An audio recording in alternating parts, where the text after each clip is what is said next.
I have a completely different opinion on burnout, like than most people. Like a lot of people forbid burnout as in like that's like the cardinal. You don't do that, right? But I think it's an exercise, like for two different reasons. It's either wait, go back. What do you mean they forbid? Yeah, burnout? like well, a lot of people, they don't think it's people real, are or- like people are like, you know, people are like, hey, listen, don't burn out. You don't want to burn out. You don't want to burn out. But I actually think the opposite. I think that everybody should burn out, respectfully speaking, because you're one, knowing where you're currently at, where your limits are, and either you can respect that limit, which is totally fine, and you know you could just maximize or optimize your workflow given those limits, or you can exercise that. So I go further beyond. Right. Yeah. That's how I personally. I know a lot of people have a lot of different, you know, feelings towards like, you know, that, but I think that the balance, you know, you have to hit burnout first, and then when you know where you're at, you kind of just readjust and then just take things from there, you know. So that's my kind of take on it. Yeah, I think is it in a sense you're calling burnout like a warning sign that like something is like you course correct from there. Yeah, that something's not quite right. You're hitting your limit. You're using it as a tool to like be like, okay, I got to tweak something. Yeah. Like, yeah, you know, it's. I think it's appropriate, and a lot of people in this business, they always talk about the stress, but you have to understand, like, you know, there is such thing as growing pain, you know, and I think that people forget that burnout can be a growing pain as long as you allow it to. And so if you hit that limit and you find out where you're at, you can readjust, but you could also respect that limit too. You're like, I don't want to hit that again.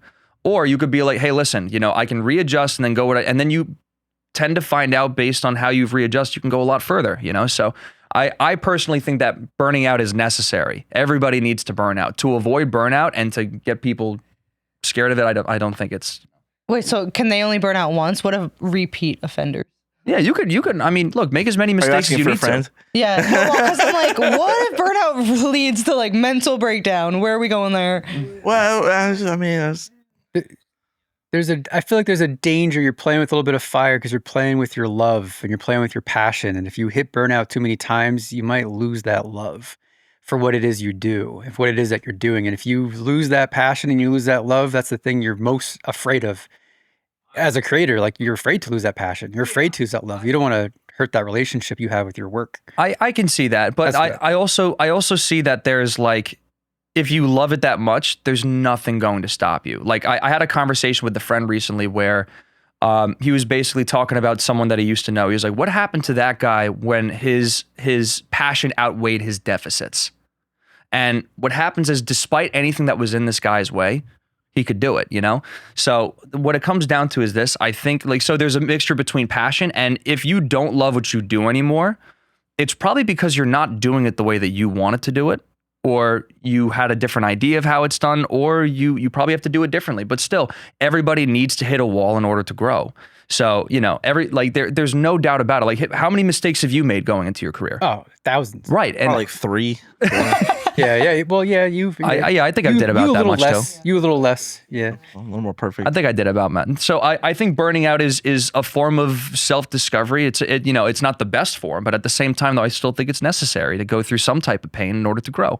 So I'm a little different when it comes to burning out. So that's just me personally, you know, but that's kind of like my take on balance, you know? So, but yeah, what about you guys? Where's your, like, discovering your creative balance? Like, what's that like?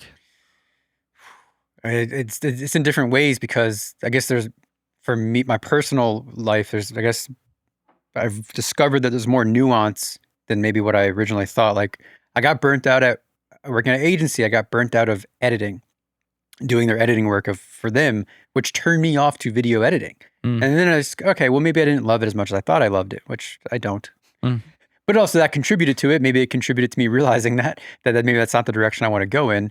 But then there's also nuance to the burnout that I'll experience with, like, maybe burning myself out from working on the movie too much. I can burn out, and then maybe I take a little bit of a break and then come back to it. Things like that. Or get burnt out of client work, and which I wish was more of a problem. Which means I wish I was busier.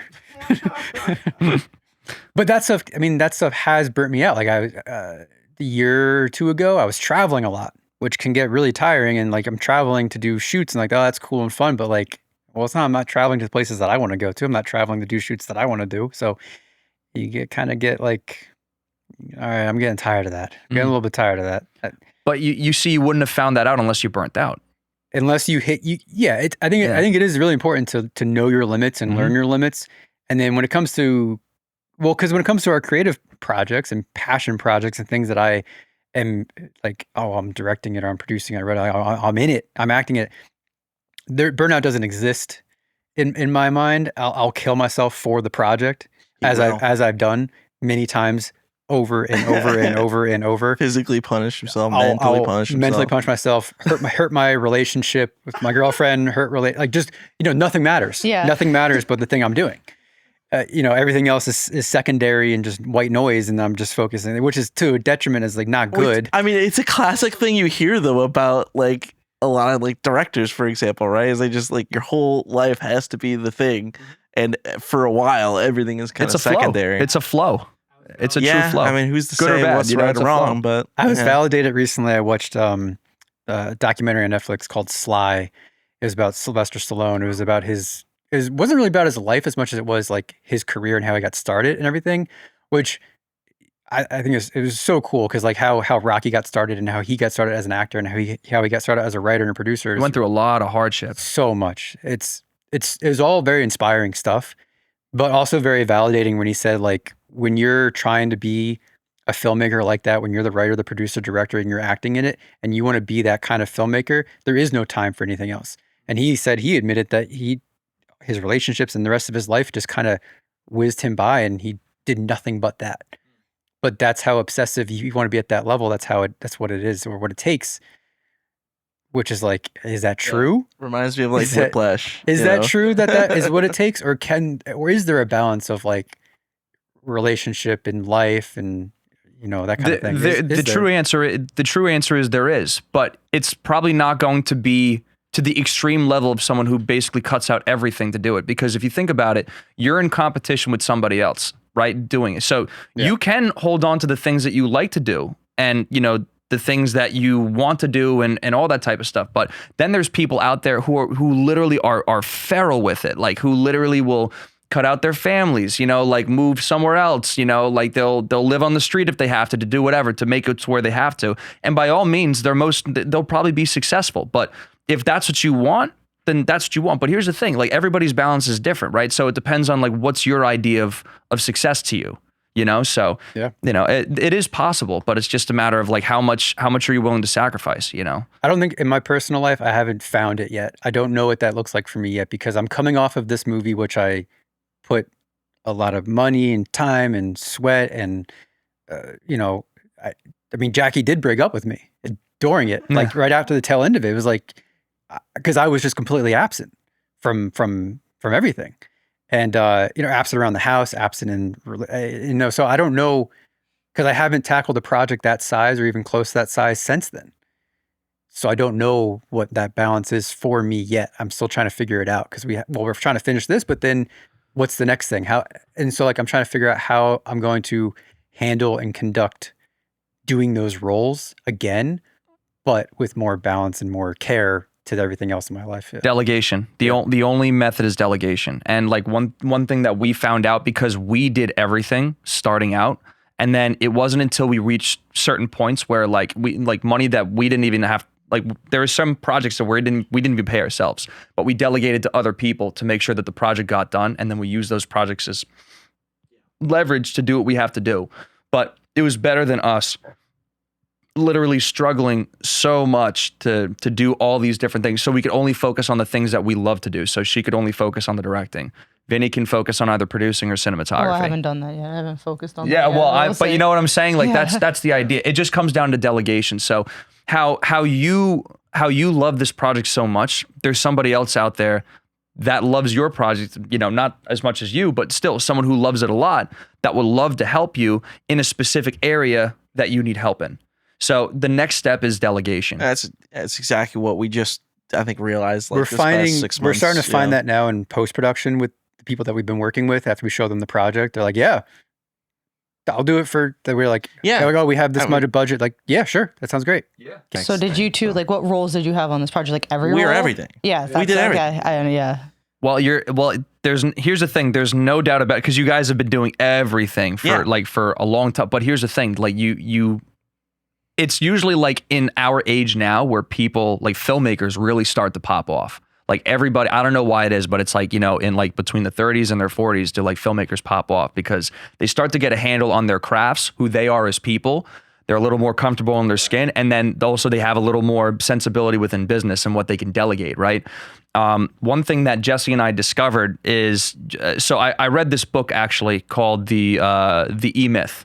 And it's a great book. It's great for like expanding like businesses and stuff like that. But basically what we started doing when we started hiring more employees, which we hired a handful of employees recently.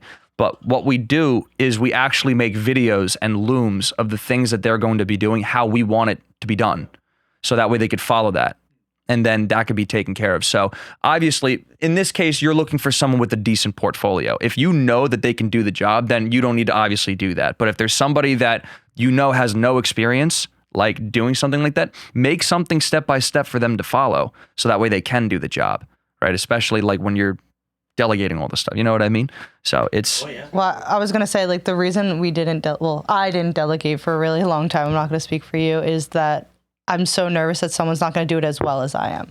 No one's going to have the passion that I have for my thing, because not it's my business, my baby. So it's like, no one's going to do that. So when he's saying we were making loom videos, I'm like, okay, if I just record myself doing that thing the way exactly how I do it, then I felt a little more comfortable. Because at first I'm like, well, if I just tell them what to do, they're not going to do it my way. And I mean, it's a little crazy because now it's like part of it is letting go, but it did take me a really long time to figure that out. No, it's a control thing, man, because it's your thing, man. Yeah, I get it. And it also takes you time. Also, you can do everything right in regards to letting them know, but it's also a matter of them taking the opportunity and actually doing everything proper. Like we've been through plenty of contractors and employees because they weren't doing their thing correctly, even though we had everything fleshed out for them as plain as day. But there's just some people that you have to. So part of this experience is not only delegation and you setting up a system for them to follow, but also trusting the right people. You know what I mean? Because there's no doubt that you guys are going to get this film done. And and at the same time, you can still save yourself a huge headache. You could say, and you could still love what you do and do the things that you just solely want to do. Yeah. You just got to find the right people to do it. And that's that. On an employee level, there's this book that that my fiance gave me. And this book changed everything that she was doing, right? It's called Buy Back Your Time. And it's by a guy by the name of Dan Martell. And Dan, in this case, there's one thing that he said when it came to delegation. Obviously, not for film, but it's just the same principle. You know what I mean? He says, what if somebody can't do what I do exactly the way that I do it? Well, he basically states you can't find someone who could do exactly what you're doing, exactly the way that you do it. But someone who does someone who does your job 80% close to how you would do it is 100% awesome. So, because that's the closest that you're going to get. Yeah. No one's going to officially do it the way that you're going to do it, but just delegating to someone. Because here's the thing, the way that I see it is it's all variation, right? So let's just say you find an editor. They're probably going to do it 80% correct, right? But then there's that other 20% that you just tell them, hey, listen, I like what you did, but just fix up this other 20%, we're good. And now you just delegate it and someone else just took care of it. You know what I'm saying? So it's just a matter of what you can let It's powerful, go. Man. Yeah, and that's it comes with time, I think. It does come with time. It was a learning experience being able to let go of that stuff, and at this point, just being like, dude, you just need the help. Like, you got to let go of that even 5% of maybe not come out like your wildest dreams, but it's better off someone seeing it rather than it just sitting on a hard drive. But it's the beginning of a new era for you guys. Yeah, you know what I mean? This is where you guys expand. This is I know it's going to suck, but it's also exciting at the same time because you guys are now going to be giving shit to people to do and, for you to actually do the shit that you want to do. I know, right? It's crazy. Right?